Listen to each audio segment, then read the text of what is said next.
आज हम भारत की और शानदार जीत के बारे में बताने वाले हैं, जिसको हारने के लिए भारत के समक्ष बड़े बड़े सूरमाओं की खतरनाक रणनीति छुपी हुई थी।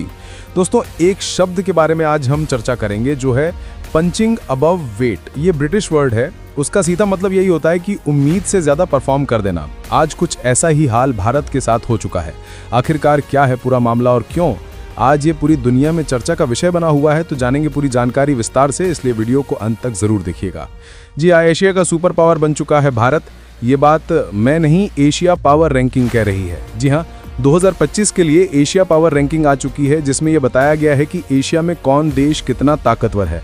लेकिन मैं सिर्फ रैंकिंग नहीं दिखाऊंगा आपको, रैंकिंग के अंदर भी रैंकिंग दी रही है, जैसे कि किस देश की मिलिट्री टैक्टिक्स कितनी शानदार है, किस देश के अंदर स्टेबिलिटी ज़्यादा है, इसकी भी एक रैंकिंग जारी करी गई है, वो भी मैं आपको बताऊंगा। इसीलिए बिना टाइम वेस्ट किए वीडियो को शुरू करते हैं। सबसे पहले तो जो ये ओवरऑल रैंकिंग है ये देख लीजिए। एशिया पावर रैंक में भारत अभी तक मिडिल पावर कंट्री के तौर पर आता था। पहली बार है भारत मेजर पावर बन चुका है एशिया में। जी हाँ, और अमेरिका है नंबर 1 पर, चीन नंबर 2 पर, भारत है नंबर 3 पर। ये 3 देश हैं जो एशिया में सबसे ज़्यादा ताकतवर है। हालांकि कई लोग कहेंगे अमेरिका इसमें क्यों, अमेरिका तो नॉर्थ अमेरिकी महाद्वीप में आता है। हम बात कर रहे हैं एशिया महाद्वीप की, तो बात आपकी सही है, लेकिन हम यहाँ बात कर रहे हैं कि एशिया में कौन कितना ताकतवर है। अमेरिकी सेना की प्रेजेंस इतनी तगड़ी है एशिया में, अरब देशों से लेकर जापान तक, कि वो ऑटोमेटिकली एशिया का सबसे ताकतवर देश बन जाता है विद 80 पॉइंट्स। दूसरे नंबर पर चीन है 73 पॉइंट और तीसरे पर भारत है 40 पॉइंट। लेकिन हैरानी की बात यह है कि भारत ने रूस, जापान, कोरिया ऐसे देशों को बुरी तरीके से हराया है। वहीं अपने आप को दुनिया का सुपर पावर कहने वाला पाकिस्तान 16वें नंबर पर आया है विद 14 पॉइंट, यानी कि रैंकिंग इनकी ज़्यादा है इनके पॉइंट से। वहीं लेवी इंस्टीट्यूट जिसने इसे तैयार किया है पूरी रैंकिंग को, उन्होंने तो पाकिस्तान को ताइवान और फिलीपींस से भी ज़्यादा कमज़ोर बताया है। ये कहा है कि ये देश उत्तर कोरिया और ब्रुनेई जैसे देशों के बराबर हैं, मतलब इंडोनेशिया, मलेशिया, थाईलैंड इनसे ज़्यादा इन्फ्लुएंशियल है, इनसे ज़्यादा ताकतवर है। और ये सिर्फ मिलिट्री रैंक नहीं है, इसमें कैलकुलेट करी गई है किसी देश की soft power, economic power, military power और उस देश की डिप्लोमेटिक पावर। हर एक चीज़ को यहाँ पर कैलकुलेट करके सामने रखा गया है और ये रैंकिंग दुनिया में सबसे भरोसेमंद कही जा रही है। क्योंकि इस बार की एशिया पावर रैंकिंग में ये भी कैलकुलेट करवाया गया है कि किस देश की मिलिट्री टैक्टिक्स कितनी एडवांस है, वहाँ के मिलिट्री रणनीतिकार कितनी आगे की सोचते हैं, और हाल के सालों में जो कॉन्फ्लिक्ट हुए हैं वहाँ पर किस देश का कितना प्रभाव रहा है। यहाँ तक कि 2 देशों के बीच में जो मिलिट्री की संधियाँ हो रही हैं, वेपन्स की डील हो रही हैं, उन सब चीज़ों को कैलकुलेट करके तब ये रैंकिंग तैयार की गई है।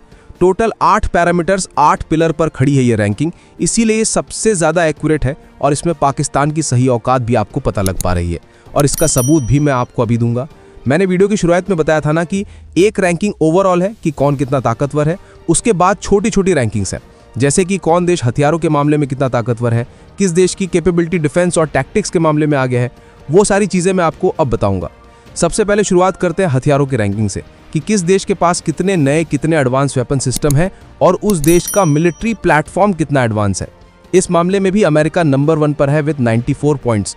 100 में से 94 पॉइंट्स मिले हैं अमेरिका को एडवांस वेपन के मामले में। नंबर 2 पर चीन है विद 70 पॉइंट्स। तीसरे पर इसमें रशिया आ जाता है विद 45 पॉइंट्स और चौथे नंबर पर यहाँ रहा है भारत ऑलमोस्ट 30 पॉइंट। और इसमें भारत के कम पॉइंट आए हैं वायुसेना की वजह से। लेवी इंस्टीट्यूट ने बिल्कुल सिग्निफिकेंट तरीके से इस चीज़ को हाईलाइट किया है कि भारत की नौसेना और थल सेना जितने शानदार हथियार रखती है, उतने शानदार हथियार भारत की वायुसेना को नहीं मिल पाते।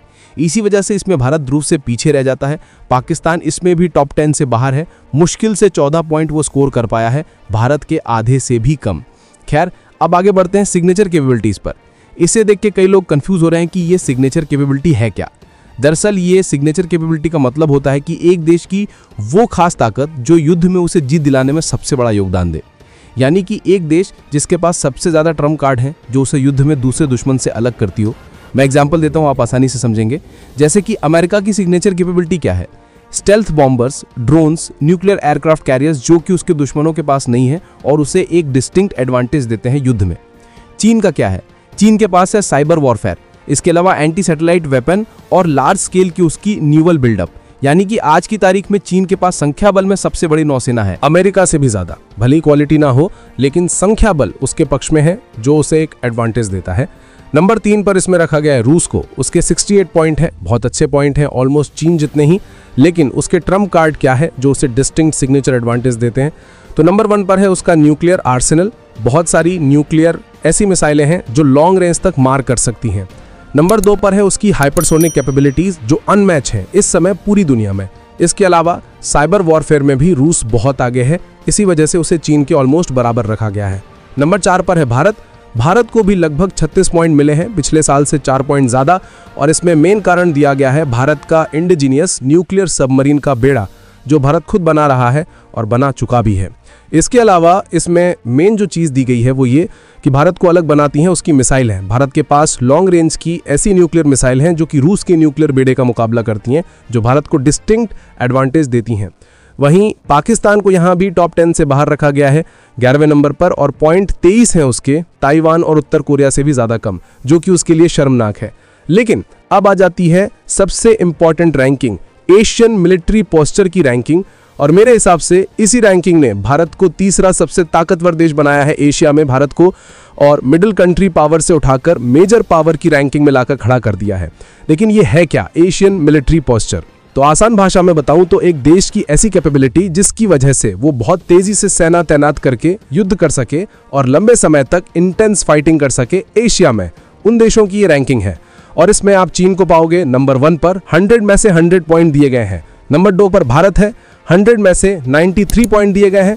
नंबर 3 पर अमेरिका, 100 में से 90 पॉइंट। नंबर 4 पर रूस, 100 में से 84 पॉइंट।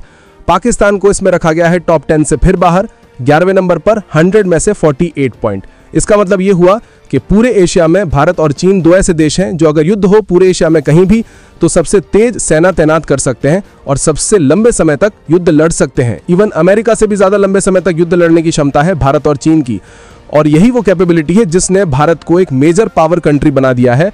और अगर आप अमेरिका को बाहर कर दो तो भारत चीन के साथ संयुक्त रूप से एशिया का एक सुपर पावर देश है। हालांकि ये रैंकिंग और इसकी सब रैंकिंग आपको कैसी लगी, क्या आपका ओपिनियन है, कमेंट करके जरूर बताइएगा। और हाँ, चैनल को जरूर सब्सक्राइब कर लेना। फिर मिलेंगे आपसे नए वीडियो में, तब तक के लिए जय हिंद जय भारत।